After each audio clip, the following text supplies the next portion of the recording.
മതഭൗതിക സമന്വയ വിദ്യാഭ്യാസ പ്രവർത്തനങ്ങൾക്ക് നാന്ദി കുറിച്ച ഒരു മഹാപണ്ഡിതൻ എന്ന നിലയിൽ സയ്യിദിയുടെ ശില്പിയായി അറിയപ്പെടുന്ന അഭിമന്യ ഗുരു നൂറുൽ ഉലമ എം.എ. അബ്ദുൽ ഖാദർ മുസ്ലിയാർ എം.എ. ഉസ്താദിന്റെ കർമ്മമണ്ഡലം കൊണ്ട് അഭിമാനകരമായ അടയാളപ്പെടുത്തൽ കേരളീയ സമൂഹത്തിന് സമ്മാനിച്ച വിദ്യാഭ്യാസ പ്രവർത്തനങ്ങളുടെ സമുദ്ധാരകൻ എന്ന നിലയിൽ നൂറുൽ ഉലമ ഉസ്താദ് ഒരർത്ഥത്തിൽ പറഞ്ഞാൽ സയ്യിദിയുടെ അങ്ങനെയാണ് നമ്മൾ സെമിനാറിനെ കുറിച്ച് ആലോചിക്കുന്നതും ഇങ്ങനെ സംഗമിച്ചത്. സയ്യിദ് നിലകൊള്ളുന്ന ഒരു മേഖലയിലെ പ്രാസ്ഥാനിക ഘടകമെന്ന നിലയിൽ ആതിഥേയ സോണിലെ ആദർശ പോരാളികളുടെ മഹത്തായ ഈ പരിപാടി നൂറുലമായ ഉസ്താദിനെ കുറിച്ച് സവിസ്തരം പ്രതിപാദിക്കാൻ, സമഗ്രമായി അവതരിപ്പിക്കാൻ എന്തുകൊണ്ടും യോഗ്യരായ നമ്മുടെ അഭിമന്യരായ സമാദരണീയരായ പ്രിയപ്പെട്ട നേതാക്കളും മുഖ്യാതിഥികളൊക്കെ മോഡറേറ്ററായി അതുമായി ബന്ധപ്പെട്ട വിഷയം അവതരിപ്പിക്കുന്നത് അഭിമന്യരായ മർസൂഖ് സയ്യിദി ഉസ്താദാണ്. പ്രത്യേക പരിചയപ്പെടുത്തേണ്ട ആവശ്യമില്ല. ജാമിയ സയ്യിദിയുടെ പൂർവ്വ വിദ്യാർത്ഥി എന്ന നിലയിൽ നമുക്ക് എല്ലാവർക്കും സുപരിചിതനാണ്. നമ്മുടെ നാട്ടിലെ നമ്മുടെ സാമൂഹിക ഇടപെടലുകളിൽ വളരെ സജീവമായി നമ്മുടെ മത, സാംസ്കാരിക, സാമൂഹിക, രാഷ്ട്രീയ മേഖലകളടക്കം വളരെ സജീവമായി നമ്മുടെ ജില്ലയുടെ വിവിധ ഭാഗങ്ങളിൽ, ഇപ്പോൾ അതിനപ്പുറം ലോകത്തിന്റെ ഭാഗങ്ങളിൽ ഇസ്ലാമിക പ്രബോധന പ്രവർത്തനങ്ങളിൽ സജീവമായ മർസൂഖ് സയ്യിദി ഉസ്താദിനെ പ്രത്യേകം പരിചയപ്പെടുത്തേണ്ട ആവശ്യമില്ലാത്തതുകൊണ്ട് സഹോദരന്മാരെ,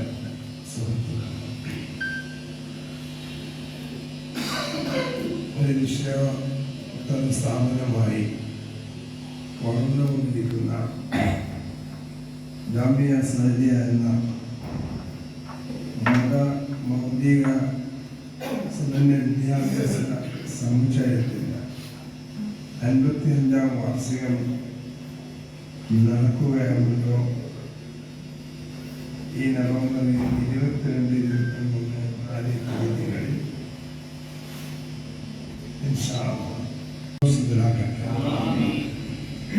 എന്നെ വിളിച്ചത് ഞാനാണെങ്കിലും വളരെ ക്ഷീണിതനും ഞാൻ തന്നെ. നമ്മൾ എത്തിച്ച ഇതിന്റെ തനിക്ക് ആഫിയത്ത് കുറവാണ്.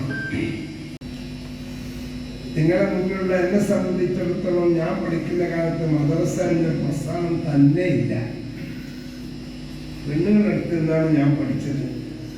ഈ ഫാത്തിമ എന്ന പെണ്ണുങ്ങൾ, എൻ്റെ വാപ്പാന്റെ സഹോദരി അസ്മാബി എന്ന പെണ്ണുങ്ങളടുത്താണ് അന്ന് പഠിച്ചത്. 947 എന്നാണ്. 957 മദ്രസാന്റെ ഭാര്യാപിതാവുമായ കാഞ്ഞങ്ങാട് മർഹൂം മുസ്ലിയാർ അദ്ദേഹം ഒരു ഉദ്ദേശായ കാലത്താണ് മദ്രസ പ്രസ്ഥാനം എന്നത് തുടങ്ങുന്നത്. ഞാൻ ഇത്രയും പരത്തി പറയാൻ കാരണം അതിനുശേഷമാണ് മതവിദ്യാഭ്യാസ രംഗം ഒരു ചിട്ടയോടുകൂടി ഇന്ത്യ ഗവൺമെന്റ് നല്ല രേഖമുണ്ട്.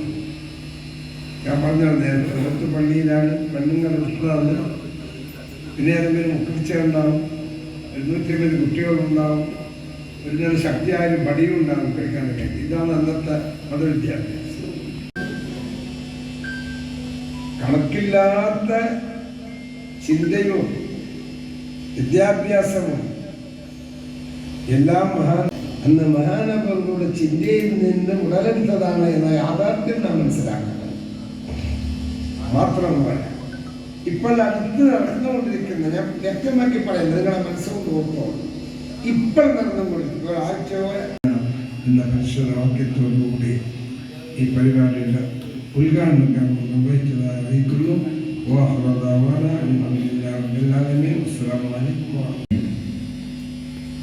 പൂർവസൂരികളുടെ ധ്വജവാഹകനായി ഈ ലോകത്തു നിന്ന് വിട പറഞ്ഞ നൂറുൽ ഉലമയുടെ ലോകം എന്നുള്ളതാണ്. ഉലമയുടെയും പൊന്നുമോനായി വളർന്ന ഒരു എം.എ. ഉസ്താദാണ്.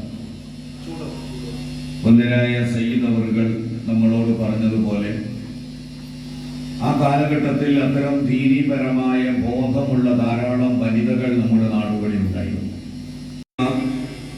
ഷെയ്ഖയുടെ ഹിദ്മത്തിന് തിരഞ്ഞെടുത്ത് ഏൽപ്പിച്ചത് എന്നെയായിരുന്നു. ഉസ്താദിന്റെ മകൻ അബ്ദുൽ വഹാബ് ഉണ്ട്. കിതാബ് മാറ്റി ഇത് പഠിപ്പിക്കണം എന്ന് പറഞ്ഞപ്പോൾ നിഷ്കളങ്കനായ അബ്ദുറഹ്മാൻ ബാഫക്കി തങ്ങൾ അതിന്റെ ഭവിഷ്യത്ത് ഓർക്കാതെ ഷംസുൽ ഉലമയോട് വിവരം പറയുകയും ഷംസുൽ ഉലമ 2 മാസം കഴിഞ്ഞിട്ട് അതിന് മറുപടി കൊടുക്കാതിരുന്നപ്പോൾ അതിന്റെ ഭവിഷ്യത്തുണ്ടെന്ന് മനസ്സിലായി. പിന്നെ ആ പുസ്തകക്കെട്ട് പട്ടിക്കാട് മാറ്റുകയും ചെയ്തിരുന്നു. കാടേക്ക് ഷംസുൽ ഉലമ എത്തുകയും ചെയ്തിട്ടുണ്ട്. ഈ ചിന്താഗതികളെല്ലാം വളരെ ഹൃദ്യമായ നിലയിൽ നടന്നുകൊണ്ടിരിക്കുന്നതിനിടയിലാണ് കല്ലട്ര അബ്ദുൽ ഖാദർ ഹാജി സാഹിബ് ഈ സ്ഥാപനം ഏറ്റെടുക്കണം എന്ന് പറഞ്ഞതിന്റെ ഭാഗ്യം കാസർഗോഡ് ജില്ലക്കാർക്ക് ലഭിക്കുകയും ഇന്ന് ജാമിയ സഅദിയിൽ നിന്ന് MA ഉസ്താദ് രൂപപ്പെടുത്തിയ ഉറുദു പണ്ഡിതന്മാർ ഇന്ത്യയുടെ ഏകദേശം 70% സ്റ്റേറ്റുകളിലും മദ്രസ നടത്തിക്കൊണ്ടിരിക്കുകയാണ്. മദ്രസക്കെതിരെ സെൻട്രൽ ഗവൺമെന്റും സുപ്രീം കോടതിയും വർത്തമാനം പറയുമ്പോൾ വളരെ മൗനമായി ആ പ്രവർത്തനത്തെ നിരീക്ഷിച്ചു കൊണ്ടിരിക്കുന്നതിന്റെ ഇടയിൽ ജാമിയ സഅദിയുടെ നേതൃത്വത്തിൽ ഇരിക്കുന്ന കുമ്പോൾ തങ്ങളുടെ ധൈര്യം എന്താണെന്ന് ചോദിച്ചാൽ, ജാമിയ സഅദിയിൽ നിന്ന് പഠിപ്പിച്ച് പുറത്തിറങ്ങിയ ഹനഫി പണ്ഡിതന്മാരായ ഉറുദു വിദ്യാർത്ഥികൾ അവർ ഇന്ന് ഉത്തരേന്ത്യയിലെ മദ്രസകളിൽ സദർ മുഅല്ലിമായും ട്രെയിനറായും റേഞ്ച് നടത്തിയും മദ്രസ നടത്തുന്നുണ്ട്. മതം അല്ലെങ്കിൽ അതുമായി ബന്ധപ്പെട്ടുകൊണ്ടുള്ള വിശ്വാസം കാത്തു സംരക്ഷിച്ചുകൊണ്ട് തന്നെ മുന്നോട്ട് പോകുന്നതോടൊപ്പം ആ രാജ്യത്തിന്റെ ആ സമൂഹത്തിന്റെ സമാധാനപൂർണ്ണമായ സാമൂഹിക ജീവിതം ഉറപ്പുവരുത്താൻ എല്ലാ ബഹുസ്വരതകളെയും ഉൾക്കൊള്ളാൻ വേണ്ടി കഴിയുന്ന അതിവിശാലമായ മാനവികതയുടെയും മനുഷ്യത്വത്തിന്റെയും മനുഷ്യസ്നേഹത്തിന്റെയും സന്ദേശം ഉയർത്തിപ്പിടിക്കാൻ വേണ്ടി കഴിയുന്ന മതനിരപേക്ഷതയുടെ ആശയം ശക്തമായ രീതിയിൽ തന്നെ നമുക്ക് പ്രചരിപ്പിച്ചാൽ മാത്രമേ, അല്ലെങ്കിൽ ആ ആശയം നിലനിന്നാൽ മാത്രമേ നമ്മുടെ സമൂഹം നിലനിൽക്കൂ. ഇന്ത്യ ഒരു മതനിരപേക്ഷ രാജ്യം, ഒരു മതാധിഷ്ഠിത രാജ്യമായ ഇന്ത്യ രക്ഷപ്പെടുന്നു. അങ്ങനെ ലോകത്ത് എത്രയധികം രാജ്യങ്ങൾ രക്ഷപ്പെടുന്ന പ്രശ്നങ്ങളുണ്ട്. ഇപ്പൊ നേപ്പാൾ എന്ന് പറഞ്ഞാൽ ലോകത്തിലെ ആദ്യത്തെ ഹിന്ദു രാഷ്ട്രമാണ്, ഏക ഹിന്ദു രാഷ്ട്രമാണ് നേപ്പാൾ. ആ രാജ്യം ഇന്ന് രക്ഷപ്പെട്ടു പോയിക്കൊണ്ടിരിക്കുന്ന രാജ്യം. ജമാഅത്തെ ഇസ്ലാമിക്കാരുടെ പത്രത്തിൽ 30 വർഷം ജോലി ചെയ്തിട്ടും ഈ ഇരിക്കൂർക്കാരൻ എങ്ങനെയാണ് സുന്നിയായി തുടരുന്നത് എന്ന് കഴിഞ്ഞാലും തന്നെ നമ്മുടെ വിശ്വാസത്തിനോ ഇവിടെ ഉസ്താദിനെ കുറിച്ച് ആ ബഹുമുഖ പ്രതിഭയുടെ ദൈക്ഷണികമായ മുഖങ്ങളെ കുറിച്ച് മസൂദ് ദാരിമി സഅദി പ്രഭാഷണം നടത്തി. യഥാർത്ഥത്തിൽ ഞങ്ങൾ രണ്ടുപേരും ഇരിക്കൂറിൽ നിന്നാണ്. മസൂദ് സാഹിബിന്റെ പിതാവ് എൻ്റെ ബന്ധു കൂടിയാണ് ഇരിക്കൂറിലെ CVN അബ്ദുള്ള സാഹിബ്. ഒരു കാലഘട്ടത്തിന്റെ ഒരു വലിയ മുഖം അദ്ദേഹം അനാവരണം ചെയ്തു. ഒരു വസ്തുതയിലാണ് നമ്മൾ അവിടെ കാണേണ്ടത്. സദറായിരുന്നു. ഒരു കാര്യം മനസ്സിലാക്കേണ്ടത്, കേരളത്തിലെ ആദ്യത്തെ മദ്രസകളിൽ ഒന്നാണ് ഖുർത്തുൽ ഇസ്ലാം. വാഴക്കാട് അതുപോലെ തന്നെ 1-2 മദ്രസകൾ അന്ന് മാത്രമേ കേരളത്തിൽ ഉണ്ടായിരുന്നുള്ളൂ. മഹാനായ ശംസുൽ ഉലമയും അദ്ദേഹത്തിന്റെ സഹോദരൻ വരാൻ പോലും മാനസികമായി വൈമുഖ്യം കാണിക്കേണ്ടി വന്നു ഈ പണ്ഡിതന്മാർക്ക്. ജമിയത്തുൽ ഉലമയുടെ ഒരു ജില്ലാ സമ്മേളനം വെച്ചപ്പോൾ അന്ന് SSFന്റെ സ്റ്റേറ്റ് ജനറൽ സെക്രട്ടറി ആയിരുന്നു. പലപ്പോഴും വ്യക്തിപരമായി ഇസ്മായിൽ പറയാറുണ്ട്, MA ഉസ്താദ് അടുത്തിരുന്ന് കഴിഞ്ഞാൽ പിന്നെ ക്ലാസ് ഒന്നും മുന്നോട്ട് പോകില്ല. കാരണം നമ്മൾ പറയുന്ന അപ്പുറം അദ്ദേഹം ചിന്തിക്കുന്നുണ്ടാകാം. പക്ഷെ ഇന്ന് കാണുന്ന സുന്നി പ്രസ്ഥാനം, എല്ലാവരും തന്നെ താലോലിക്കുന്ന, എല്ലാവരും തന്നെ ശ്രദ്ധിക്കുന്ന സുന്നി പ്രസ്ഥാനം ഒരു സ്വദേശിയാണ്. അദ്ദേഹം DO ഡിസ്ട്രിക്ട് എഡ്യൂക്കേഷൻ ഓഫീസറായിട്ടാണ് പിരിഞ്ഞത്. ഞങ്ങൾ രണ്ടുപേരുമാണ് സുനിയും. പിന്നെ നമ്മുടെ ഹസീന റാജി ഇപ്പോൾ ഡോക്ടറാണ്, ചപ്പാരപ്പടം, അദ്ദേഹം ഉണ്ടായിരുന്നു. അന്ന് യഥാർത്ഥത്തിൽ ഞങ്ങൾ അറിയാതെ ഞങ്ങൾക്ക് പിന്തുണ നൽകുന്ന ഒരു അധ്യാപകൻ ഉണ്ടായിരുന്നു, പ്രൊഫസർ ഉണ്ടായിരുന്നു, പ്രൊഫസർ മൊഹമ്മദ് സാഹിബ്. അദ്ദേഹം ഇവിടെ കബായിയ സമാദരണീയ ചാപ്പലങ്ങാടി ബാബു മുസ്ലിയാരുടെ വിയോഗം മാറുന്ന ഉടനെ തന്നെ ഞങ്ങൾ പ്രിൻസിപ്പാൾ തന്നെ മുസ്ലിങ്ങൾ വളരെ പരിഭ്രാന്തരായി. ഈ ഘട്ടത്തിലാണ് നമ്മുടെ സുന്നി പണ്ഡിതന്മാർ പുറത്ത് സമസ്ത ഇസ്ലാമിക വിദ്യാഭ്യാസ ബോർഡ് ഉണ്ടാക്കുന്നത്. ഈ ഇസ്ലാമിക വിദ്യാഭ്യാസ ബോർഡ് ഉണ്ടാക്കുന്ന കാര്യത്തിൽ MA ഉസ്താദിന്റെ ദൈക്ഷണികമായ ആ ശക്തിയുണ്ടല്ലോ, ചെറുതൊന്നുമല്ല അതിൽ പഠിച്ചത് എന്ന് അദ്ദേഹവുമായിട്ടുള്ള സ്വകാര്യ സംഭാഷണത്തിൽ മനസ്സിലാക്കാൻ സാധിച്ചിട്ടുണ്ട്. മറ്റു പണ്ഡിതന്മാരൊക്കെ തന്നെ യാഥാസ്ഥികരെന്നോ ഇത്തരം ചിന്ത ചിന്തകൾ ഇല്ല എന്നല്ല പറയുന്നത്. പക്ഷെ ഉസ്താദ് കുറച്ചുകൂടി യങ്ങാണ് ആ കാലഘട്ടത്തിൽ, നേരത്തെ സൂചിപ്പിച്ചതുപോലെ. അതുമാത്രമല്ല, അദ്ദേഹത്തിന് ഭാഷാപരമായ പരിജ്ഞാനം, ഉറുദു പേർഷ്യനൊക്കെ ഉള്ളതുകൊണ്ട് നന്നായി പഠിക്കുമായിരുന്നു. വടക്കേ ഇന്ത്യയിലെ എല്ലാ ചലനങ്ങളെ കുറിച്ചും അദ്ദേഹം മനസ്സിലാക്കുന്നുണ്ടായിരുന്നു. ലോകത്തിലെ എല്ലാ ചലനങ്ങളെ കുറിച്ച് മനസ്സിലാക്കുന്നുണ്ടായിരുന്നു. സമസ്ത രൂപീകരണം, അതുപോലെ തന്നെ ഉസ്താദിനെ പോലെയുള്ള ആഗമം നിങ്ങൾ മനസ്സിലാക്കേണ്ടത് 1920 ശേഷം നടന്ന സംഭവവികാസങ്ങളാണ്. ഒന്നാം ലോക യുദ്ധത്തിന് ശേഷം ഖിലാഫത്ത് എടുത്ത് കളയപ്പെടുകയാണ്. ഖിലാഫത്തിന് വേണ്ടി ഇവിടെ പടവെറിയ കുറെ മനുഷ്യന്മാരുണ്ടായിരുന്നു.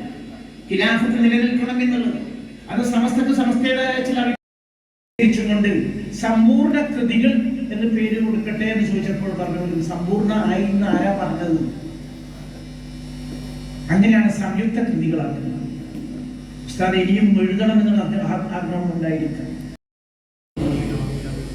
ആ വലിയ മനുഷ്യൻ ശാരീരികമായി നേരത്തെ സൂചിപ്പിച്ചതുപോലെ വലിയ മനുഷ്യൻ അല്ലെങ്കിൽ ആ പവിത്രമായ ആ കാഴ്ചപ്പാടുകളുമായി വെച്ച് വിട പറഞ്ഞു. ഈ മനുഷ്യന്റെ ആ ഏറ്റവും വലിയ പരീക്ഷണശാലയാണ് ഇപ്പോൾ സഅദിയ കോളേജ്.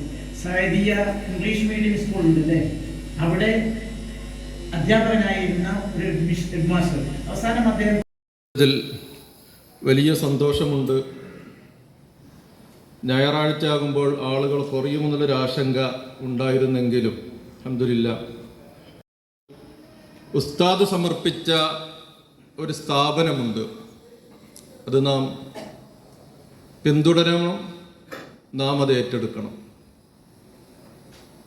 ജാമിയ സഅദിയ ഉസ്താദിൻ്റെ വലിയ സ്വപ്നങ്ങളായിരുന്നു. ഉസ്താദ് വഫാത്തായി കഴിഞ്ഞാൽ സഅദിയ ഞങ്ങൾ ഏറ്റെടുക്കുമെന്ന് പറഞ്ഞവരുണ്ട്, അല്ലെങ്കിൽ സഅദിയക്ക് മുമ്പോട്ട് പോകാൻ കഴിയില്ല എന്ന് പറഞ്ഞവരുണ്ട്. അവർക്കൊക്കെ മറുപടി നൽകാൻ വേണ്ടിയാണ് ഉസ്താദിന്റെ വസിയത്ത് എന്നെ മറവ് ചെയ്യേണ്ടത് ജാമിയ സയ്യിദയുടെ ക്യാമ്പസിലാണ്. അവരുടെ കുടുംബത്തിന് വകവെച്ച് നൽകിയ ആ സ്ഥലത്ത് അവരോട് സമ്മതം വാങ്ങിക്കൊണ്ട് കിടക്കണം ഞാൻ അവരോട് സംസാരിച്ചിട്ടുണ്ട്. അത് ഉസ്താദിന്റെ ദീർഘദൃഷ്ടിയുടെ ഫലമായിരുന്നു. അഥവാ വഫാത്തിന് ശേഷവും ജാമിയ സഅദിയെ അവിടുത്തെ മുത്തഅല്ലിമുകളുടെ ഓത്തും അവരുടെ അനക്കവും കണ്ടുകൊണ്ട് അവിടെ ഖബറിൽ കിടക്കണം. ഉസ്താദ് തന്നെയാണെന്ന് ജാമിയ സഅദിയെ നിയന്ത്രിച്ചു കൊണ്ടിരിക്കുന്നത്. ഉസ്താദിന്റെ വഫാത്തിന് ശേഷം വലിയ പുരോഗതി സഅദിയക്കുണ്ടായി. സഅദ് വളർന്നുകൊണ്ടിരിക്കുന്നു. സമന്വയ വിദ്യാഭ്യാസ രംഗത്ത് ഒരുപാട് സംരംഭങ്ങൾക്ക് മഹാനായ ഉസ്താദ് തുടക്കം കുറിച്ചു. ഉസ്താദിന്റെ സ്വപ്നങ്ങൾ സാക്ഷാത്കരിക്കുവാൻ വേണ്ടി മഹാനായ കുമ്പൂർത്തങ്ങളുടെ നേതൃത്വത്തിലുള്ള കമ്മിറ്റി ഇന്ന് പ്രവർത്തിച്ചു കൊണ്ടിരിക്കുന്നു. അതിന്റെ ഒരു പൊൻതൂവല ഇൻഷാ അല്ലാഹ് ഭാവിയിൽ ഒരു ലോ കോളേജ് കൂടി സഅദിക്ക് ലഭിക്കാൻ വേണ്ടി പോവുകയാണ്. അല്ലാഹു തൗഫീഖ് നൽകുമാറാകട്ടെ. ഇങ്ങനെ സമന്വയ വിദ്യാഭ്യാസം എന്ന ആശയം ഉസ്താദ് സമൂഹത്തിന് സമർപ്പിച്ചുകൊണ്ട് ഇനിയും ഒരുപാട് പദ്ധതികളെ സന്തതി നൂറുൽ ഉലമയുടെ അരുമ ശിഷ്യൻ മർസൂഖ് സഅദി ഉസ്താദ്, വേദിയിലും സദസ്സിലുമുള്ള നേതാക്കൾ, MA ഉസ്താദ് എന്ന ആ ചെറിയ വലിയ മനുഷ്യനെ കേൾക്കാൻ കാത് കൂർപ്പിച്ച് പ്രചരണത്തിൻ്റെ ഭാഗമായി പൈവളികയിലെ അലി യൂസുഫ്, വേദിയിലുള്ള പള്ളംകോട് ഉസ്താദ് അടക്കമുള്ള എല്ലാവർക്കും അറിയാം. അള്ളാഹു അവരുടെ പരലോക ജീവിതം സന്തോഷത്തിലാക്കട്ടെ. അവിടെ ചെന്നപ്പോൾ സംസാരമധ്യേ അങ്ങനെയുണ്ടല്ലോ ചെറിയ നടത്തുന്നു. ആദരവോറും ക്ഷണിക്കുന്നു. സ്വീകരിച്ചുകൊണ്ടൊരു നിരൂപണത്തിന്റെ ആവശ്യമില്ല എങ്കിലും നിരൂപണ വാക്യങ്ങൾ കേൾക്കേണ്ട പലരും സദസ്സിലില്ലാത്തത് കൊണ്ടും അപ്പോഴാണല്ലോ നിരൂപണം അർത്ഥപൂർണമാകുന്നത്. MA ഉസ്താദ് അവിടുത്തെ ധിഷണ ശൈലി കൊണ്ട് ഭാഗിച്ച പ്രസംഗങ്ങളാണ് ഇവിടെ നടന്നിട്ടുള്ളത്. അതിലേറ്റവും സന്തോഷകരമായ പ്രസംഗം വന്നേരായ സുലൈമാൻ കരിവള്ളൂർ സാഹിബിൻ്റേത് തന്നെയാണ്. അള്ളാഹു അദ്ദേഹത്തിന് ദീർഘായുസ്സും ആഫിയത്തും നൽകുമാറാകട്ടെ. പറയുന്നത് സയൻസിൻ്റെയും ടെക്നോളജിയുടെയും ബേസിക് ആണ് പറഞ്ഞിട്ടുള്ളത്. അലക്ക് എന്നുള്ളത് ബയോളജിയും കലമ് എന്നുള്ളത് ആർട്സ് വിഭാഗവുമാണ്. ആർട്സ് ആൻഡ് സയൻസ് ആണ് നോളജിൻ്റെ ബേസിക്. അതാണ് മുത്തുനബി ആദ്യം പ്രഖ്യാപിച്ചത്. അല്ലെങ്കിൽ അന്ന് മുത്തുനബി എന്തായിരുന്നു പറയേണ്ടിയിരുന്നത്? നബി സല്ലല്ലാഹു അലൈഹി വസല്ലം നിങ്ങൾക്ക് അല്ലാഹു തആല ആയത്തിറക്കി കൊടുത്തപ്പോൾ അല്ലാഹു ഇങ്ങനെയും പറഞ്ഞാലൊന്നും ആരും അല്ലാഹനെ ആക്ഷേപിക്കൂല. അതായത് അള്ളാഹുവിൻ്റെ പേര് കൊണ്ട് വായിക്കുക, ആ അള്ളാഹു നിസ്കരിക്കാൻ കൽപ്പിച്ചവനാണ്, നോമ്പെടുക്കാൻ കൽപ്പിച്ചവനാണെന്ന് പറഞ്ഞാൽ ഒരു കുഴപ്പമില്ല. അവിടെ പറഞ്ഞത് വിദ്യാഭ്യാസ വിപ്ലവത്തെക്കുറിച്ചാണ്. മുത്തുനബിയുടെ ആദ്യത്തെ ആയത്തുകൾ പരിശുദ്ധ ഖുർആൻ അവതരിപ്പിച്ചു കൊടുക്കുന്നത്. ആ ആയത്തിനെ 10 വർഷക്കാലം മക്കത്തുൽ മുക്കറമയിൽ പ്രാക്ടീസ് ചെയ്തു കൊടുത്തു റസൂലുള്ളാഹി. 10.5 കൊല്ലം കഴിഞ്ഞിട്ടാണ് നിസ്കാരം തന്നെ നിർബന്ധമാകുന്നത്. ആ നിസ്കരിക്കുന്ന നിർബന്ധമായ 10.5 കൊല്ലം ആകുന്നതിൻ്റെ ഇടയിൽ നിസ്കാരം മെഹറാജിൽ നിർബന്ധമാകുന്നത് നുബുവത്ത് കിട്ടി 10.5 കൊല്ലം കഴിഞ്ഞിട്ടാണ്. ഈ സെമിനാറിൽ പങ്കെടുത്ത് അള്ളാഹു എല്ലാവർക്കും അതിന് തക്കതായ പ്രതിഫലം അള്ളാഹു നൽകുമാറാകട്ടെ. ഈ പരിപാടി സംബന്ധിച്ച ഇവിടെ മുഖ്യ പ്രഭാഷണം നടത്തിയ, ഉദ്ഘാടനം നൽകിയ, അതുപോലെ എല്ലാ വ്യക്തികൾക്കും അള്ളാഹു ഖൈറും ബർക്കത്തും നൽകുമാറാകട്ടെ. അതുപോലെ തന്നെ ഈ പരിപാടിക്ക് ഒരുപാട് ആൾ സഹായിച്ചിട്ടുണ്ട്. ഭക്ഷണം കുഞ്ഞാമ്പത് ആജി ഏരോളിൽ നിന്നവരാണ്. അവർക്ക് അള്ളാഹു അതിൻ്റെ തക്കതായ പ്രതിഫലം നൽകുമാറാകട്ടെ. അവരെ ഭാര്യയ്ക്ക് അതിന് അസുഖമില്ല എന്ന് പറഞ്ഞ അത് അള്ളാഹു എത്രയും പെട്ടെന്ന് ശിഫ നൽകുമാറാകട്ടെ. നമുക്കെല്ലാവർക്കും അള്ളാഹു ദീർഘായുസ്സും ആഫിയത്തും ആരോഗ്യവും അള്ളാഹു പ്രദാനം ചെയ്യുമാറാകട്ടെ. മരണസമയത്ത് ഈമാനോടുകൂടി മരിക്കാനുള്ള ഭാഗ്യം നൽകുമാറാകട്ടെ. അൽഹംദുലില്ലാഹി അൽഹംദുലില്ലാഹി റബ്ബിൽ ആലമീൻ. اللهم صل على سيدنا محمد وعلى آل سيدنا ومولانا محمد. اللهم صل وسلم مثل ثواب ما رحمة نازلة بركة ساملة مقبولة مرضية منا إلى حضرة النبي محمد صلى الله عليه وسلم، إلى حضرات آله وأولاده وأزواجه وذرياته يا رب العالمين. ثم إلى حضرة شيخنا شيخ المشايخ والمغارب أوصل أعظم الشيخ محي الدين عبد القادر الجيلاني قدس الله سره، إلى حضرة السلطان العارفين الشيخ أحمد الكبير الدفاعي قدس الله سره العزيز. إلى حضرة يمنى أستاذ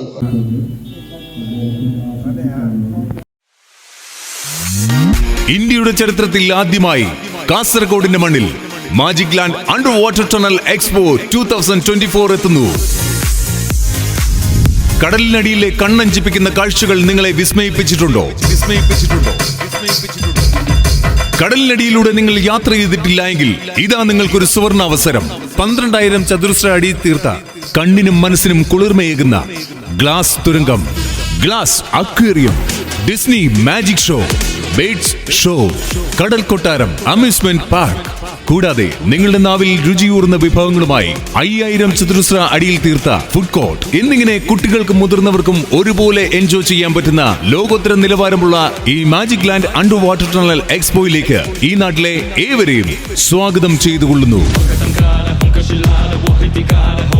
കാസർഗോഡിന്റെ മണ്ണിൽ ചരിത്രം കുറിക്കാനായി ഇതാ മറ്റൊരു വർണ്ണ പ്രപഞ്ചമെത്തുന്നു. ഒക്ടോബർ 31 മുതൽ കാസർഗോഡ് വിദ്യാനഗറിൽ പ്രിൻസ് ഗാർഡൻ ഗ്രൗണ്ടിൽ വെച്ച് നടത്തപ്പെടുന്ന ആവേശവും ആനന്ദവും ഉണർത്തുന്ന മാജിക് ലാൻഡിന്റെ അണ്ടർ വാട്ടർ ടണൽ എക്സ്പോയിലേക്ക്, കണ്ണഞ്ചിപ്പിക്കുന്ന കാഴ്ചകളുടെ ലോകത്തിലേക്ക് ഏവരെയും സ്വാഗതം ചെയ്തുകൊള്ളുന്നു.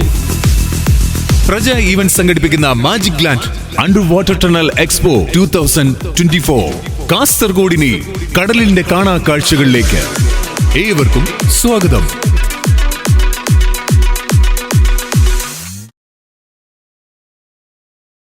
City Gold, Gold and Diamonds, Kerala and Karnataka.